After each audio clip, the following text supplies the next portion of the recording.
Saya sudah percayalah bahwa bangsa ini bangsa yang optimis. Tadi Ibu Menteri bilang hasbunallah ni'mal wakil, bahwa pada akhirnya kita akan kembali kepada kekuatan Allah Subhanahu wa taala. Sebelum kita cerita Isra Mi'raj dan inspirasi dari Isra Mi'raj, saya akan memberi analogi ya. Analogi ini akan menolong secara ilmu tauhid, ilmu mengesahkan Allah Subhanahu wa taala, dan ini menjadi pokok ya dalam pengajaran tauhid. Ini mohon maaf kalau terpaksa saya ngaji model dulu lah, model pesantren ya. Tapi tanpa ngurangi rasa hormat, tanpa ngurangi rasa empati, rasa takdim saya. Teman-teman yang saya hormati semua, karena di sini banyak santri-santri muda. Hubungan kita dengan Allah Subhanahu wa taala yang serba kuasa, yang maha kuasa, yang serba bisa. Tadi dikatakan Bu Menteri bisa apa saja kun fayakun, kalau Allah sudah mentitahkan pasti terjadi. Itu kira-kira seperti ini. Saya ini bawa cincin dari besi mungkin, atau dari apa itu, ya besi lah atau perak. Yang jelas tidak emas ini, karena saya cowok. Yang jelas tidak emas. Saya bawa kertas. Kalau Anda saya tanya, kertas ini sama cincin kuat mana? Pasti akan menjawab kuat cincin, karena materinya dari besi. Jawaban itu benar, tapi harus ditambahkan secara materi itu kuat cincin ketimbang kertas. Tapi Anda salah, harusnya menjawab ya terserah Gus Bahak, karena yang megang itu Gus Bahak. Karena bisa saja saya punya rencana menghancurkan cincin ini, sementara saya punya rencana mengabadikan kertas ini. Kira-kira gitu hubungan manusia dan Allah Subhanahu wa taala. Jadi hal yang kita kira abadi karena materinya kuat, ternyata Allah punya rencana menghancurkan. Sementara yang kita kira lemah atau rentan atau apalah, ternyata Allah punya rencana mengabadikan. Di sini kemudian istilahnya orang-orang tasawuf, wa tafwidil umur ila mudabbiriha. Kita sebagai manusia menyerahkan urusan pada pengaturnya, pada yang punya. Bukan wilayah kita mengatakan cincin ini lebih kuat ketimbang atau lebih abadi ketimbang kertas. Karena saya punya rencana menghancurkan cincin, tapi ingin mengabadikan apa? Kertas. Sehingga tentang pandemi, tentang tragedi sosial, tentang apa saja, kita tidak pernah tahu rencana Allah itu mana yang lebih awet. Jangan-jangan kita takut pandemi, saya berkali-kali ngaji, mati kita kecelakaan. Jangan-jangan takut kecelakaan, mati kita karena ngelindur, tiru kebablasan, nggak bangun. Kita takut mati ngelindur, mati kecelakaan, jangan-jangan mati kita karena likuifaksi, karena gempa atau karena tsunami. Nah, hal-hal seperti ini yang terus menjadikan kita bilang dan berkeyakinan hasbunallah wa ni'mal wakil. Hanya Allah yang tahu dan semua urusan mencukupi kita hanya Allah. Tadi kata Bu Menteri, kita akan menghadapi ini dengan ilmu pengetahuan dan pengalaman. Oke, saya sangat setuju itu. Tapi lagi-lagi bangsa ini dan seluruh tren dunia itu kalau misalnya baru tsunami, ya semua orang ramai ketakutannya pada tsunami. Ilmuwan berteori bahwa tsunami siklusnya sekian tahun per sekian tahun. Nanti pas gempa juga gitu, pas likuifaksi juga gitu. Nanti kalau mudik mungkin ketakutan orang sama kemacetan, sama macam-macam. Takut kecelakaan laka di jalan dan sebagainya. Sehingga sebelum ngaji ini lebih jauh, pastikan bahwa tidak dalam wilayah kita mengatakan bahwa cincin ini lebih abadi, lebih awet ketimbang kertas. Tapi kita harus menjawab secara materi, cincin itu lebih awet ketimbang kertas. Tapi secara hakikat ya terserah yang mengendalikan, terserah yang punya, rencananya apa. Nah, di sini pentingnya ngaji. Karena dari ngaji itu kita akan kembali ke ma'rifatullah, ngerti Allah yang sebenarnya. Sebab itu di surat Isra disebut pada akhirnya ngaji itu apa? Subhanalladzi asra bi 'abdihi lailam minal masjidil haram ilal masjidil aqsa alladzi barakna haulahu. Tujuan akhirnya linuriyahu min ayatina. Bahwa Mi'raj itu hanya bagian kecil yang dingertikan kita betapa dahsyatnya kekuasaan Allah Subhanahu wa taala. Betapa tidak terbatasnya kemampuan dan kebisaan dan kudrahnya Allah Subhanahu wa taala. Makanya masih dikatakan min ayatina, itu masih sebagian kecil dari ayat-ayatku kata Allah. Lalu dalam surat Kahfi diterangkan, ketika orang kagum dengan Ashabul Kahfi yang bisa hidup, tidur dalam keadaan hidup 309 tahun, atau Masehinya 300 tahun, kalau Hijriahnya 309 tahun. Itu mungkin kalau kita ilmuwan, ahli baksil ya, atau ahli apalah, itu mungkin lebih kagum tentang nyamuk. Saya berkali-kali bilang, andaikan kita sepakar-pakarnya, terus disuruh bikin nyamuk itu, nggak usah bikin nyata hidup, bikin patungnya saja. Nyamuk itu sekecil itu, kemudian punya jantung, jantungnya punya urat, uratnya punya kuman, kumannya juga punya urat. Bayangkan saja sudah tidak bisa. Sehingga ketika orang tak kagum sama Ashabul Kahfi, kata Allah, am hasibta anna ashabal kahfi warraqi kanu min ayatina ajaba. Apa kamu kagum tentang Ashabul Kahfi dan batu-batu yang dipahat di situ? Bukankah dalam kekuasaan kami ada yang selalu menakjubkan? Artinya, andaikan kita ilmuwan tentang embriologi, tentang hewan, tentang kuman, mungkin cerita tentang nyamuk itu lebih dahsyat ketimbang tidurnya Ashabul Kahfi yang 309 tahun. Karena kemampuan Allah menciptakan nyamuk yang kecil, sangat kecil, super kecil, kemudian kecil itu ya punya jantung tentu lebih kecil lagi, belum uratnya jantung itu, belum nyamuk juga di dalamnya menyimpan calon-calon keturunannya, kayak apa kecilnya lagi. Nah, di sini Allah mengingatkan kita, innallaha la yastahi ayyadriba mathalam ma fa'udatan fama faqaha. Allah tidak pernah malu jika dalam menunjukkan kekuasaannya Allah memberi contoh seekor nyamuk. Karena nyamuk ini andaikan kita, tadi saya ulang lagi, andaikan kita ilmuwan yang nekuni itu, strukturnya bisa melihat, bisa nyari pasangan hidupnya, dan bisa hamil, bisa melahirkan, atau bisa menelur, dan sebagainya, dan sebagainya. Maka kita akan kagum sekagum-kagumnya, betapa kita di depan kekuasaan Allah Subhanahu wa Ta'ala, tidak siapa-siapa, dan akhirnya kita seikrar-ikrarnya, asyhadu alla ilaha illallah, bahwa tidak ada kekuasaan selain kekuasaan Allah Subhanahu wa Ta'ala. Lalu kenapa nyamuk itu tidak menjadi perhatian publik? Ternyata kita dibodohkan oleh kepentingan kita sendiri. Karena dari awal kita menganggap nyamuk itu problem, penyakit. Ya sudah, bawaan kita mungkin cari obat supaya bisa membunuh nyamuk itu. Atau melihat nyamuk itu sebagai problem, bukan sebagai ayatun min ayatillahi ta'ala, sebagai tanda-tanda kebesaran Allah Subhanahu wa Ta'ala. Sehingga akhirnya manusia itu butuh yang namanya mukjizat dahsyat yang mudah dilihat, mudah dirasakan. Akhirnya kita tahu dalam sejarah para nabi, Nabi Musa minta mukjizat Laut Merah dibelah sehingga bangsa Israel bisa melewati kejaran Fir'aun dan sampai selamat dari kejaran Fir'aun. Nabi Soleh umatnya minta keajaiban, yaitu onta keluar dari batu besar. Dan Nabi Soleh menuruti, akhirnya ada onta yang keluar dari batu besar. Begitu juga nabi-nabi sebelum itu atau setelah itu, selalu ada mukjizat yang memang manusia tidak mampu. Nah, kata tidak mampu ini yang semua umat para nabi tidak akan seunggul umat Nabi Muhammad SAW. Karena kita sebagai umat Rasulullah SAW untuk merasa tidak mampu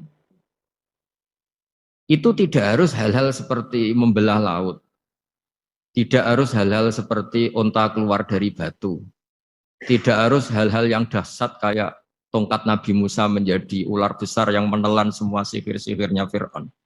Kita sebagai umatnya Nabi selalu tiap hari bilang innallaha ala kulli syai'in qadir, hanya Allah yang mampu. Allah mampu atas segala hal. Melihat nyamuk kita iman, melihat hal-hal kecil. Karena kita ketika melihat nyamuk itu mesti kita itu Kok hebat nyamuk, tanpa rapat, tanpa ada gaji dari Kemenku bisa populasinya dijaga. Padahal musuhnya banyak. Musuhnya nyamuk itu umat manusia yang katanya makhluk paling cerdas di dunia. Tapi tidak juga bisa menghabisi nyamuk. Mungkin mereka juga rapat terus untuk menjaga ketahanan populasinya. Jadi andai kan kita pakai ayat tadi, inna woha la yastahi ayyadriba masalam ma ba'udah. Allah itu tidak pernah malu untuk menunjukkan kekuasaannya. Cukup misalnya kita belajar tentang nyamuk. Sudah sekecil itu punya mata, matanya punya saraf, punya urat. Terus sekecil apa? Begitu nyamuk sendiri punya kuman. Kalau nyamuk sendiri kecil, terus kumannya sekecil apa? Organ tubuhnya seberapa? Ini sudah kedahsyatan yang luar biasa yang menjadikan kita iman. Innallaha ala kulli syai'in qadir. Allah sendiri yang maha kuasa. Sehingga kembali ke tadi, peristiwa Mi'raj yang super dahsyat pun kata Allah masih dikatakan linuriyahu min ayatina. Hanya untuk menunjukkan sebagian dari ayat-ayatku. Bukan mewakili semua ayat-ayat kekuasaan Allah Ta'ala. Tapi sebagian, min itu tab'id sebagian. Lalu sebelum kita jauh belajar, kita sendiri juga, saya sendiri masih belajar. Kehebatan Rasulullah Shallallahu Alaihi Wasallam, Nabi akhir zaman. Kenapa hebat? Itu diantaranya adalah karena mukjizat tongkat itu pada akhirnya diletakkan di museum. Orang melihat, terus gaya-gayanan kuat ke Turki, atau bisa melihat langsung di museum. Dan setelah melihat, kadang-kadang kita ragu, masa tongkat ini betul itu. Kalau setelah misalnya yakin, bisa dipakai lagi enggak ya? Jadi hal-hal yang mengundang pertanyaan sekaligus keraguan. Beda dengan ajaran Rasulullah Muhammad SAW. Ketika Nabi cerita betapa kekuasaan Allah itu super dahsyat. Buktinya ya nyamuk tadi. Kayak apa susahnya bikin nyamuk? Sudah kecil, punya organ tubuh tentu lebih kecil, punya urat lebih kecil lagi, punya kuman yang lebih kecil lagi, dan kuman itu juga punya organ tubuh lebih kecil lagi. Itu mbok kamu udah usah ke Turki, kamu hidup di kampung, di pedalaman, sudah menyaksikan Anallaha ala kulli syai'in qadir, bahwa Allah itu maha kuasa. Nah, ngaji bareng ya, ngaji seperti ini. Saya termasuk kiai yang selalu berkampanye supaya orang ikrar seikrar-ikrarnya bahwa kita ini di tangan Allah Subhanahu wa taala. Saya kemarin-kemarin ngaji sama orang-orang Grab, juga barusan 3 hari yang lalu, 4 hari yang lalu ngaji sama teman-teman disabel atau difabel. Karena mereka kalau dibahasakan disabel nggak mau, tapi komunitas internasional minta dis pakai bahasa S, tapi kita di Indonesia pakai difabel. Akhirnya kita tahu, ternyata orang yang kita kira menderita karena fisiknya, ternyata kadang lebih bahagia. Karena Allah bisa mengalihkan pikiran untuk positif. Saya berkali-kali guyon di depan para tamu. Saya pernah punya tamu itu perempuan nggak cantik miskin lagi. Ini nyata ini, Gus doakan supaya suami saya kaya. Terus saya bilang, memangnya kalau sudah kaya ngapain itu? Ya paling tidak rumah saya diganti, mobil saya diganti. Tapi nanti akhirnya ngevaluasi Anda juga ingin diganti. Karena setelah rumahnya mewah, pakai mobil mewah, pasti yang dievaluasi bukan rumah dan mobil, tapi Anda. Kok nggak pas ya, wajah gini di rumah saya gitu. Kok nggak pas wajah gini di mobil mewah. Akhirnya ibu-ibu tadi sudah Gus nggak jadi. Jadi mungkin barokahnya pandemi itu nanti Ibu Menteri itu jadi kelihatan hebat karena ada pandemi kok Indonesia bertahan. Tapi kalau nggak ada pandemi kan ya biasa aja, memang normal. Kiai juga gitu, diuji santri yang kadang beling, umat yang nggak jelas. Itu memang ujiannya. Kalau nggak ada ujian ya nggak keren. Kayak ya biasa aja lah kita adepin, ya kita tadi kata Bu Menteri ya kita ikhtiar dan berdoa. Lalu saya ulang lagi. Jadi logika itu bisa pakai analogi. Analoginya tadi, salah Anda kalau mengatakan cincin ini lebih kuat ketimbang kertas. Yang benar adalah secara materi ini lebih kuat ketimbang kertas. Tapi soal nanti kekuatannya sampai kapan terserah yang punya. Bisa saja saya punya rencana besok ini saya luluhkan, saya hancurkan. Yang ini saya simpan. Kayak apa dulu dinosaurus itu kuatnya kayak apa? Habis. Ayam yang selemah itu sampai sekarang masih.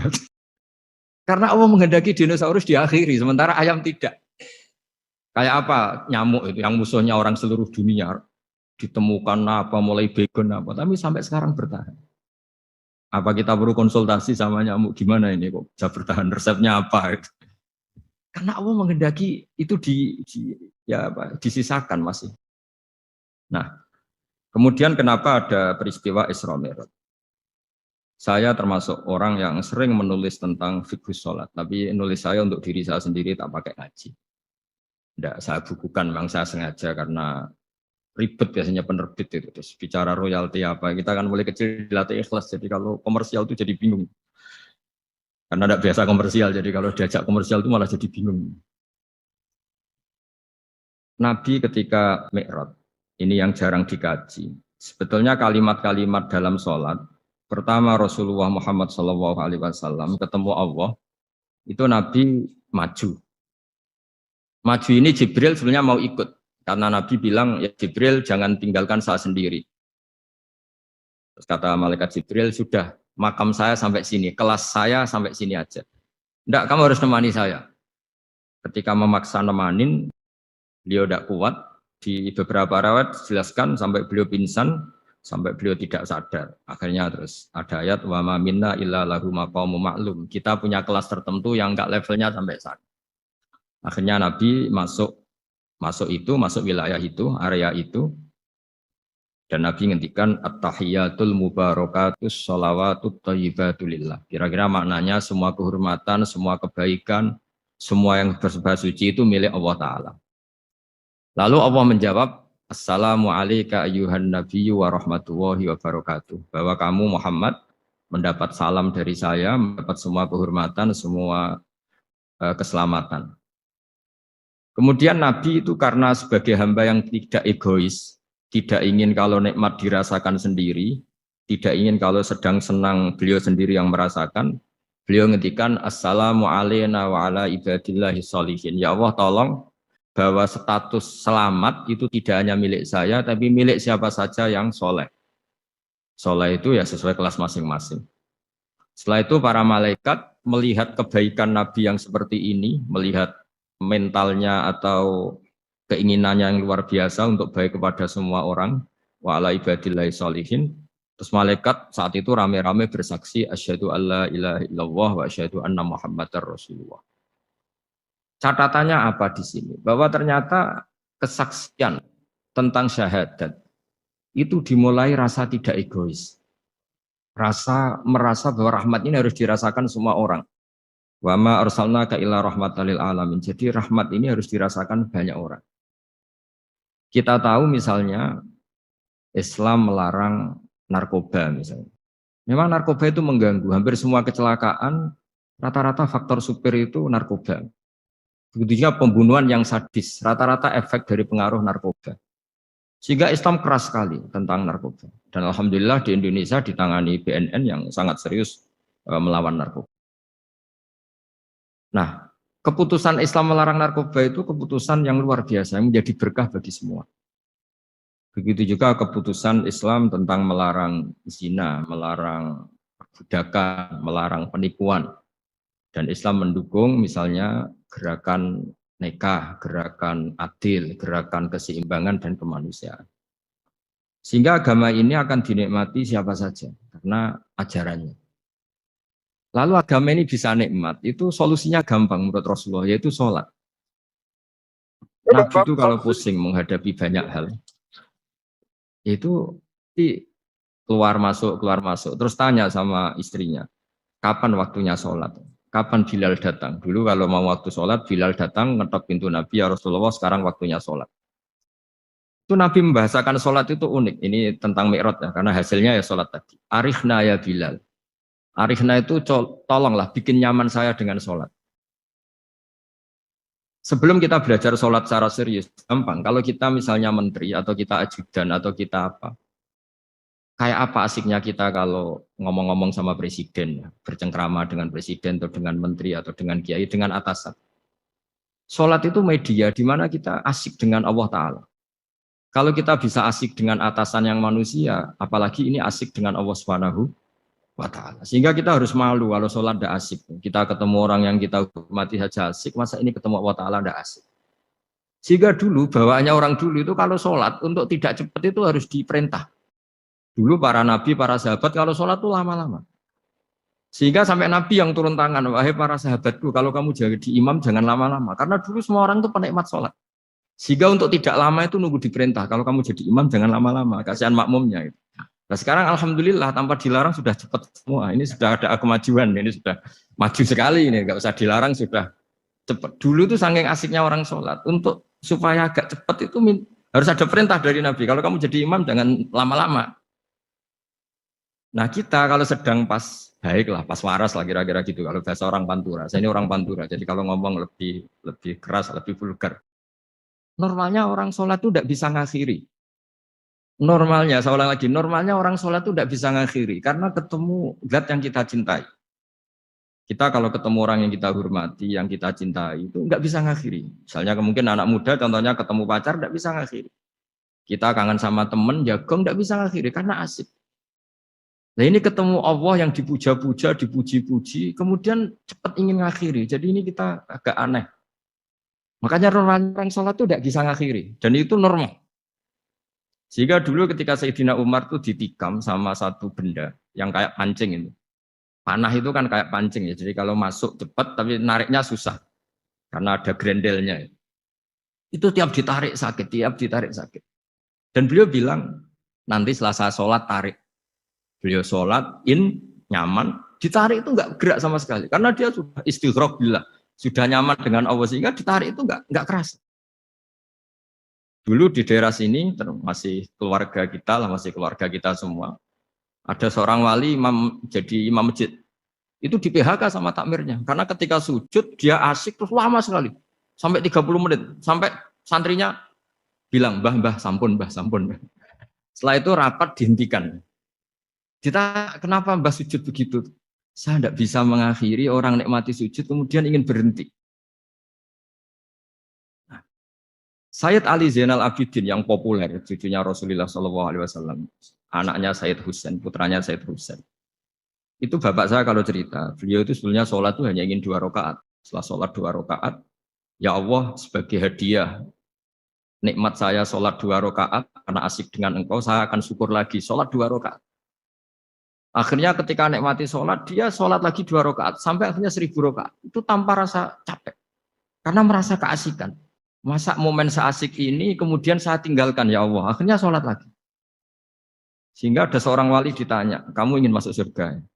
Tanya, di surga ada sholat enggak? Enggak ada katanya. Wah kalau enggak ada sholat, enggak masuk surga. Terus dibilang, ya sholat aja. Terus dia mau masuk surga.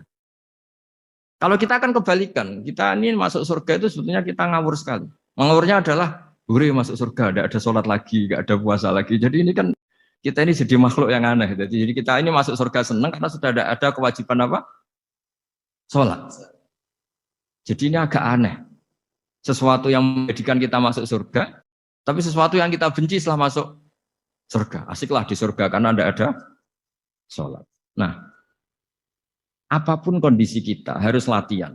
Harus latihan kita entah seberapa kadarnya ingin niru Rasulullah SAW ketika ngendikan wa qurratu aini fi sholat. Nyamanku, hatiku tentram kalau saya pas sholat. Sehingga tadi sudah saya katakan tadi. Dulu itu untuk menghentikan sholat itu susah. Sampai Rasulullah sendiri yang merintahkan, hei para imam kalau sholat jangan lama-lama. Kalau sekarang, andai kan Nabi hidup di zaman sekarang, pasti tidak ada pengumuman itu. Karena semuanya sudah pat, malah super kilat itu. Ada yang terawih 20 rakaat hanya berapa? 8 menit dulu. Itu kan 7 menit itu. Nah kalau sampean tanya saya, kenapa sholat begitu asik? Yaitu tadi kita diajari analogi. Analogi itu ya kias. Jika kita bisa asik ngomong sama orang yang kita cintai, bisa orang tua, bisa anak, bisa cucu, itu rasanya mengakhiri itu nggak bisa. Karena bawaannya asik. Apalagi ini kita munajat bercengkrama dengan zat yang kita butuhkan sebelum kita ada, sampai setelah kita ada, sampai setelah kita tidak ada. Kita semua akan hasbunallah wa ni'mal. Sehingga dulu bawaannya orang dulu itu, saya cerita sedikit. Ada orang mau meninggal, namanya Umar bin Abdul Aziz, itu Khomisul Khulafa, orang yang terkenal adil. Ketika mau meninggal, senangnya bukan main. Ditanya, kenapa engkau senang? Memangnya kalau saya mati mau kemana? Ketika saya hidup dengan segala nikmat itu ya karena Allah Ta'ala. Saya nanti mati ke zat yang sama. Dikelola oleh zat yang sama, yaitu Ar-Rahman Rahim. Dulu saya disayangi Allah, paling selamati juga disayangi Allah. Karena yang jadi Tuhan selamati, Tuhan yang sama ketika di dunia, yaitu Rahman Rahim. Cerita legenda yang lebih dasar dari itu, masyhur itu Jalaluddin Ar-Rumi. Ketika dia mau meninggal, semua muridnya nangis, beliau marah. Kenapa kamu menangis? Ya karena guru mau meninggal. Kamu itu ngawur sekali. Saya ini sudah lama menunggu hari seperti ini, bisa ketemu zat yang saya cintai, malah kamu menangis. Ayo kamu nari sebagai pesta kematian saya. Tapi ini nggak bisa ditiru ya, karena kalau kita niru, nggak usah dilarang juga nggak bisa niru kayak gitu. Cuma saya maklumatkan jangan ditiru. Meskipun nggak usah dilarang juga nggak akan bisa niru. Sehingga orang-orang dulu itu bawaan kalau mau kabundut itu ya asik. Rasulullah Shallallahu Alaihi Wasallam ketika mau wafat, intakola ila rofiqil a'la, itu ditanya sama istri-istrinya, lalu engkau mau kemana? Kata Nabi, sebelum sekian hari, beliau setiap khutbah ngendikan, ini ada hamba yang disuruh milih Allah antara di dunia dan bertemu Allah. Kalau kamu jadi hamba itu milih mana? Di dunia yang penuh problem ini, apa milih ketemu Allah yang Rahman Rahim? Yang hubungannya dengan kamu itu ngasih dan ngasih. Kamu tidak mungkin kan hubungan dengan Allah memberi, kamu bisa apa? Kita hubungan dengan Allah pasti hanya mendapat. Dikasih nyawa, dikasih oksigen, dikasih bumi tidak bayar, dikasih air juga tidak bayar. PDAM dikelola siapapun bayar, oksigen di rumah sakit bayar. Hubungan kita dengan Allah tidak pernah bayar oksigen, tidak pernah bayar sewa bumi. Punya kolam renang laut seluas itu ya tidak pernah bayar. Udah gitu kolam renangnya menghasilkan ikan. Kalau kita kan semuanya utang jasa sama Allah, dan reputasi Allah itu dengan kita hanya memberi, tidak pernah meminta. Akhirnya hubungan-hubungan inilah yang menjadikan terus. Semua sahabat jawab, ya kalau kita jadi hamba itu pasti milih Allah lah. Jadi Nabi itu saking pinternya orang, supaya orang siap dengan keberangkatan beliau itu dibikin satu taksis, satu apa? Kalau orang Jawa bilang itu dikai persemon, dikai mukaddimah. Supaya orang-orang itu siap kalau Nabi ngendikan. Kalau kamu seorang hamba disuruh ketemu Allah sama hidup di dunia yang fana ini, milih mana? Ya milih ketemu Allah. Ketika akhirnya Rasulullah wafat, ternyata orang itu adalah Rasulullah. Ya akhirnya sahabat bilang, ya iyalah masa dengan kita sama Allah milih ketemu kita, pasti milih ketemu Allah. Nah, sholat itu mi'rajul mu'min, sholat itu adalah cara seperti itu. Kita manja dengan Allah meskipun dengan segala problem, ketika itidal kita tetap memaklumatkan Rabbana lakal hamdu mil'us samawati wa mil'ul ardi wa mil'u ma syi'ta min syai'in ba'du. Engkau zat yang selalu layak dipuji di langit maupun di bumi. Dan langit bumi ini karena terbatas masih ditambahi wa mil'u ma syi'ta min syai'in ba'du. Dan seluas apa saja engkau kehendaki. Apapun hebatnya langit bumi ini tetap terbatas, ada ruang dan waktu. Makanya ditambahi wamil umasyik tamin seimbang, dan segala puji ini memenuhi semua yang engkau kehendaki.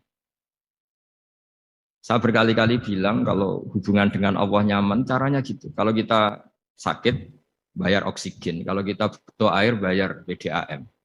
Allah itu tidak pernah nyuruh kita bayar. Apa saja hubungan dengan Allah. Nah, sholat itu maklumat bahwa kita apapun problemnya, alhamdulillah rabbil alamin. Kita maklumatkan terus bahwa kita bersyukur. Lalu kita Rabbana lakal hamdu. Makanya saya sering kalau disuruh Gus doain supaya pandemi cepat berlalu. Saya ini kan kalau kiai ya. Kiai itu apa ya? Saya pernah di Jogja pas gempa. Ya orang-orang ya susah. Saya ini caranya susah saja sampai tidak tahu, karena bukan karena sombong ya, karena ya mau apa gitu. Memang nggak bisa apa-apa kan, kita manusia. Jadi saya mohon sholat ini jadi media yang luar biasa. Jadi di antara makalah Imam Syafi'i paling terkenal itu fasihan idama kana fi dzikri rabbih wa fi ma siwahu kana fin nasi ajama. Orang baik itu orang yang fasih. Fasih itu lantang dan cerdas dan vulgar dan nyaman ketika ngomong tentang Allah. Sholat itu semua hubungan kita ngomong dengan Allah. Misalnya kabira walhamdulillah katsira. Hanya engkau yang maha besar ya Allah. Orang yang katanya terkuat di dunia karena presiden superpower misalnya, nyatanya waya mati ya mati. Kalau nggak makan lemes. Jadi orang kita sadar, yang katanya orang terkuat, paling hebat, kalau nggak makan lemes. Artinya ternyata hanya sekuat itu. Dia bisa instruksi seluruh dunia misalnya untuk apa. Ya. Tapi coba apa dia kuat gak makan 2 hari. Makanya hikmah puasa itu orang tahu. Ternyata makhluk yang paling mulia itu manusia. Kalau gak makan nasi 1 piring itu ya mati. Berarti hidup nasi sama manusia. Nanti kalau nasi bilang, saya tidak butuh kamu. Tapi kamu butuh saya. Itu habis kita.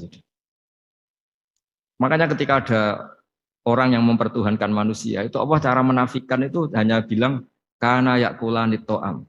Yang kamu tuhankan itu makan. Hanya makan itu kalau dia tidak makan lemes. Jadi kiai itu atau manusia-manusia yang dekat Allah al-afillah itu ketika mengatakan kabira walhamdulillah katsira subhanallah bukrata wa asila itu kelihatan. Makanya Quran kalau mencibir kita, falola in kuntum ghaira madinin tarji'unaha in kuntum shadiqin. Kalau kamu merasa dikjaya, mbok jangan mati, mbok jangan tua. Sudahlah hidup terus. Dikjaya kok mati gak keren. Orang top kok mati itu gak keren. Jadi apa cara gojlek itu ya sudah lah. Kalau kamu hebat jangan mati kata. Nah sholat tuh mengingatkan itu terus. Sampai kita bilang inna sholati wa nusuki wa mahyaya wa mamati lillahi rabbil alamin. Gusti saat ini saya ikrarkan hidupku, matiku semuanya terserah engkau. Nah lagi-lagi tadi ketika kita bilang cincin ini lebih kuat ketimbang kertas, Anda salah. Karena itu hanya secara materi. Kuat tidaknya terserah yang mengendalikan.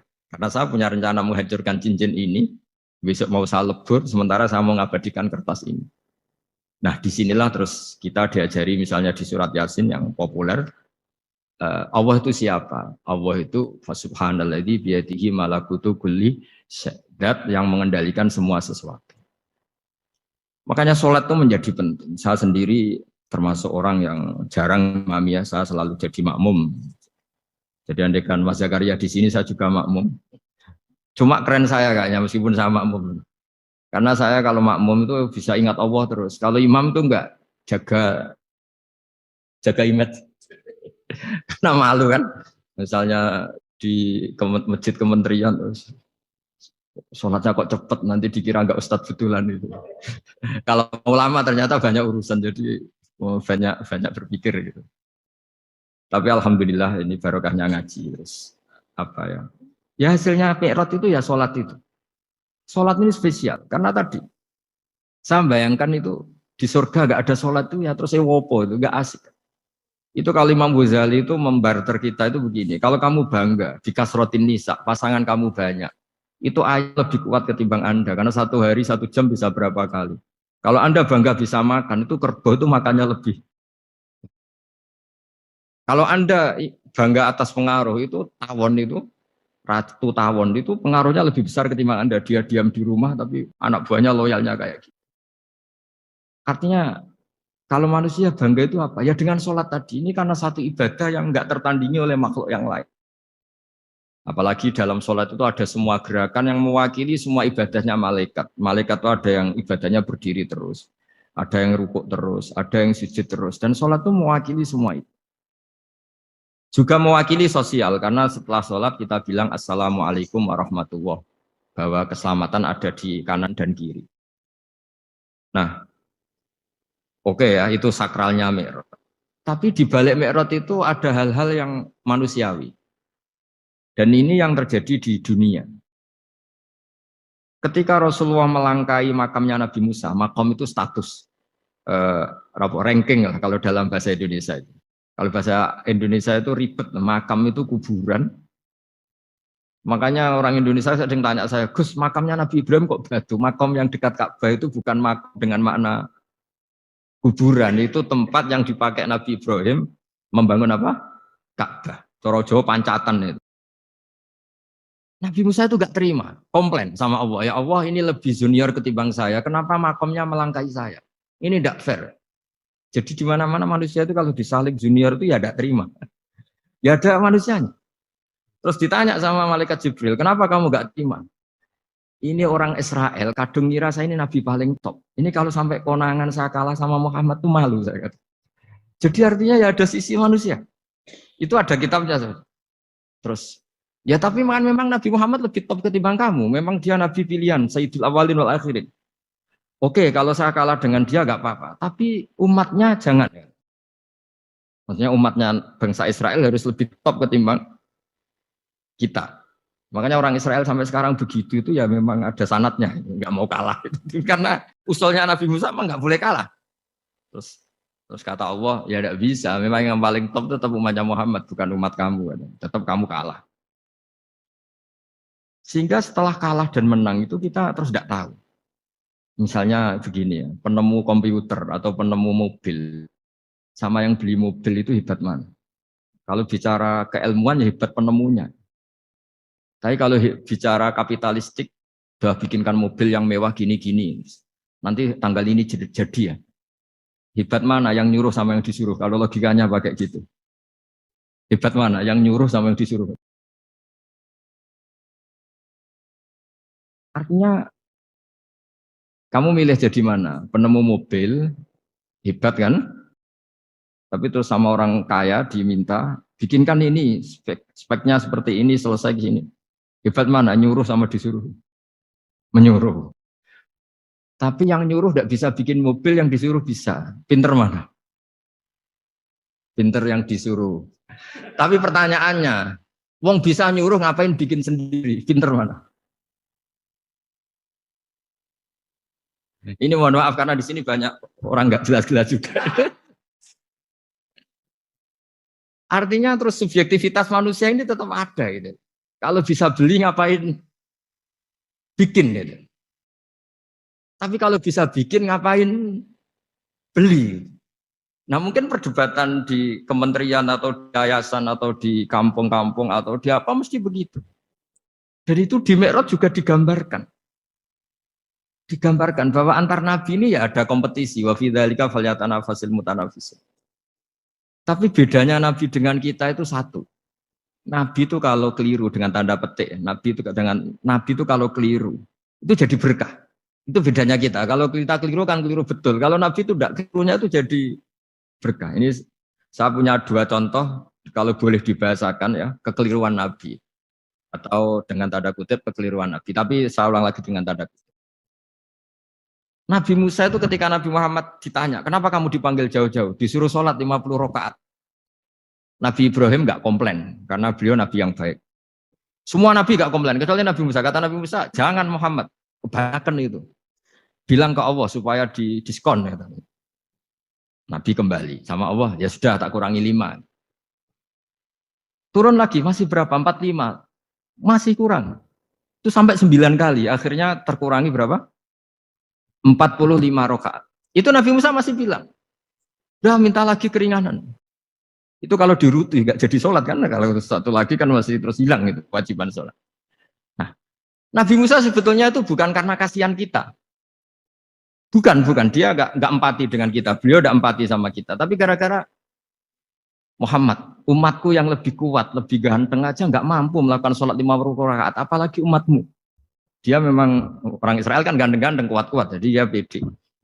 Umatku yang lebih keren, lebih ganteng saja gak kuat, apalagi umatmu. Jadi sebetulnya dia minta keringanan itu karena corong Jawa ngeprekno kita, menyepelekan kita bahwa makanya saya ingin memberitahu Nabi Musa kalau ada umatnya Rasulullah yang namanya Sayyid Ali Zainal Abidin yang satu hari sholat 1000 rakaat.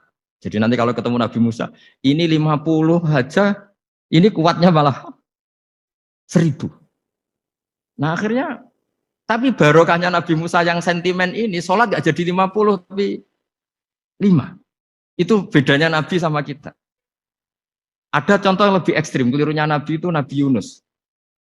Nabi Yunus, tapi keliru yang barokah, saya ulang lagi. Nabi Yunus itu memaklumatkan ke masyarakatnya, nanti itu kalau kamu tidak nurut sama saya ada adab. Anggap saja adab itu hari Kamis. Besok hari apa ya? Besok hari Kamis ya? Besok hari apa? Lupa hari ya. Rebu apa Kamis?